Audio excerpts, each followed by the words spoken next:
There are a lot of things to love about designing board games. Here are my top 10. Number 10, no coding. You can make a board game today. And that's no shade to video game development. I'm actively learning about video game development because I want to be a board game designer and a video game designer. And that is partly because self-publishing a video game is much easier and far, far less financial risk than trying to publish your own physical board game. I also love having control over the visual aspect of a video game. With board games, the publisher chooses the art and handles the graphic design and overall look of the game. I took a video game development course a couple months ago, and what I enjoyed the most was adding visual elements to the game to bring the scene to life. And there are engines you can use to create video games without knowing code, like Scratch. Scratch is a free drag and drop program that lets users of all ages, even though they explicitly say it's only for children, create video games and animations without any previous coding experience. But there is still a fairly steep learning curve to even learning how to use Scratch, possibly the simplest video game engine that exists. With board games, you can create a board game today. You don't need to know how to code and you don't need any prerequisites. This is an incredibly accessible hobby to try out and see if you like. Use pieces from board games you already own. Cut up some cheap dollar store index cards for cards,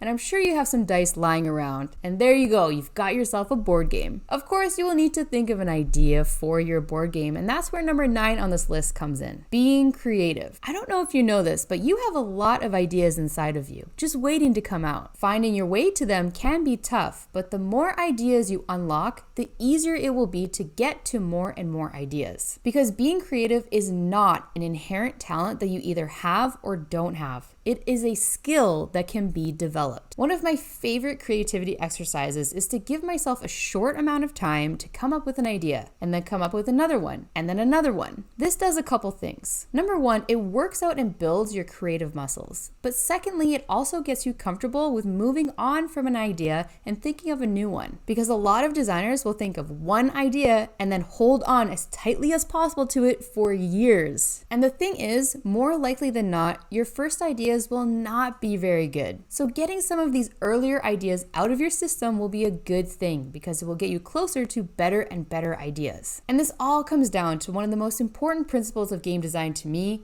which is the more games you design, the better designer you'll be. I believe in this approach so much, I even put it on all of my merch. Ooh. So let's do an exercise. You can either pause the video and do it now or wait until the end. But I want you to set a timer for 10 minutes and come up with a roll and write game with a pirate theme. Roll and write games are like Yahtzee, where players roll dice and then write down the result on a piece of paper or dry erase board. You could make custom dice, you could have one set of dice that everyone shares, or each player has their own set, or maybe each player has one special die for themselves that they can add to the shared dice when they roll, or maybe everyone has a die but then everyone rolls at the same time and people can use each other's dice results. I'm gonna stop myself there, but you can see how many possibilities there are. Start your timer and write out a general idea for a pirate-themed roll and write game, and try to think of something that maybe not many others would also think of. So try to avoid the most obvious answer to this, which would be just a pirate-themed Yahtzee. But there are no wrong answers here. The importance is on working out your creative muscles more so than the final product. Once your 10 minutes are up, I want you to now think of a push your luck space-themed game. An example of push your luck would be blackjack, where players have to decide if they're going to stay with what they have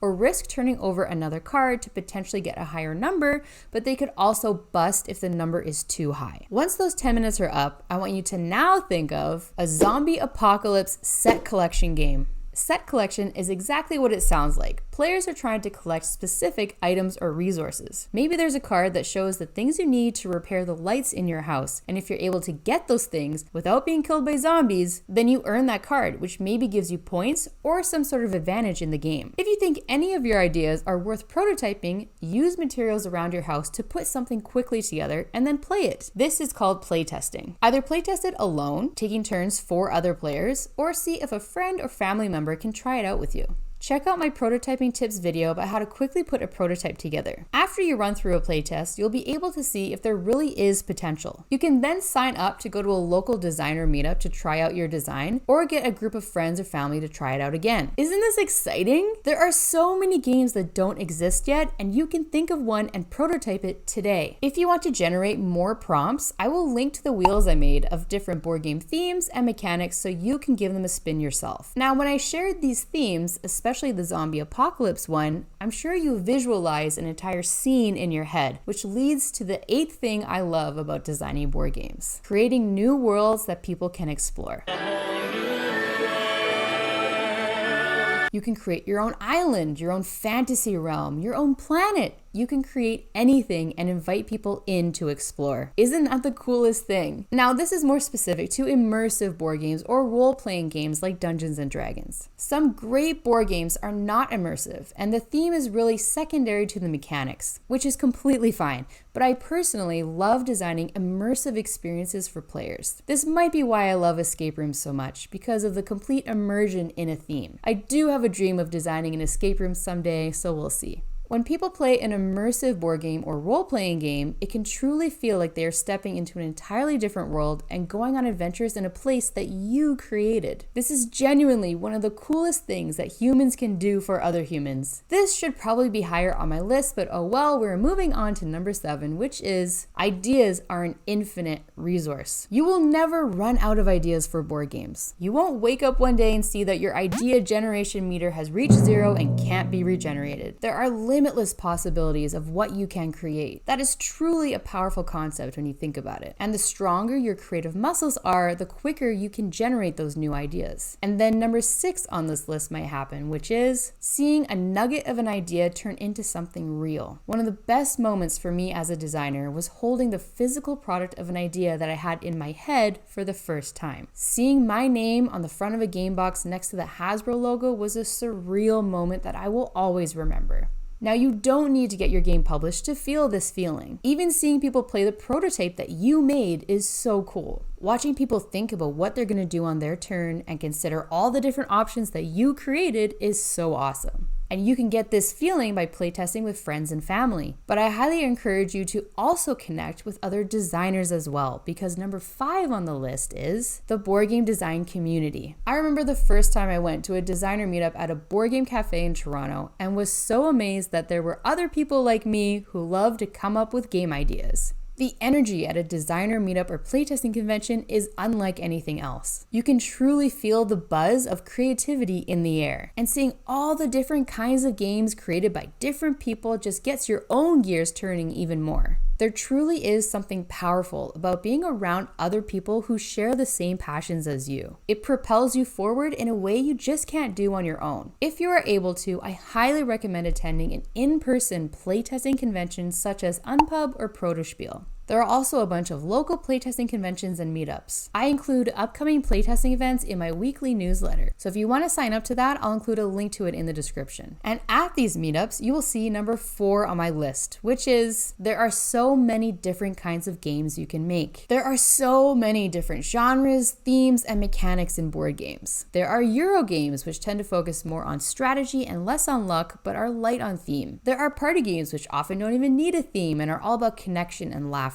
And there are role-playing games where players are completely immersed in the theme and take on the roles of different characters to embark on adventures. Those are just some of the types of games you could make. The main thing is to not limit yourself. Up until a few years ago, I primarily designed party games, but I've since created both cooperative and competitive strategy games. I still love party games and will continue to make them, but it is exciting to try out new genres to grow as a designer. And one of the best parts of this is creating different kinds of prototypes for the various genres you can explore, which leads into number 3 on this list, which is working with my hands. The tangible aspect of board game design is a huge appeal to me. I love working with my hands to create a prototype. Of course, I also create digital prototypes, and I will lay out prototypes on my computer and then print them out when they're further along. But initially, and quite often, I will only make and test paper prototypes. When you spend the majority of your day on a computer or phone, it is a breath of fresh air to take out some markers and pieces of paper and create something with your hands. And then the break from screens during playtesting is one of the things I enjoy the most.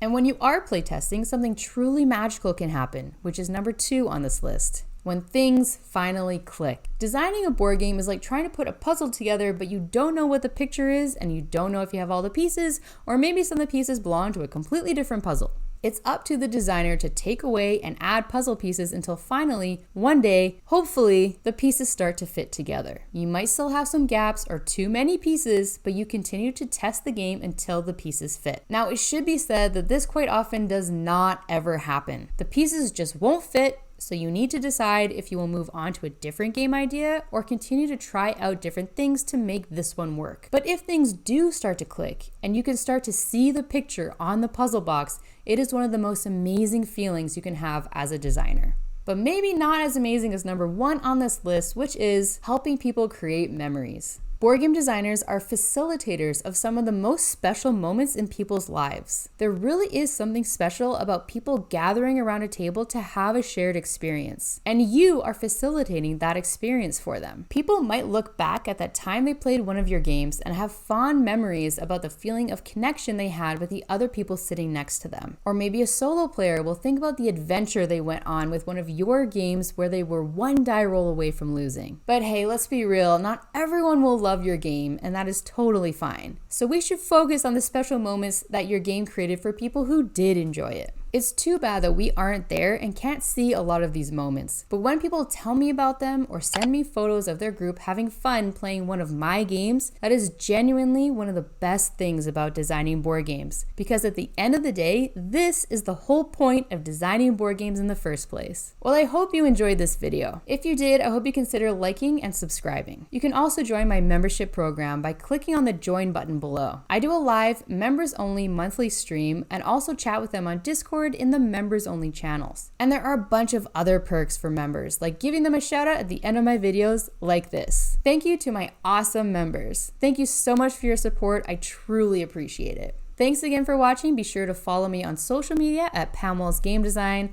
and I'll see you in the next video.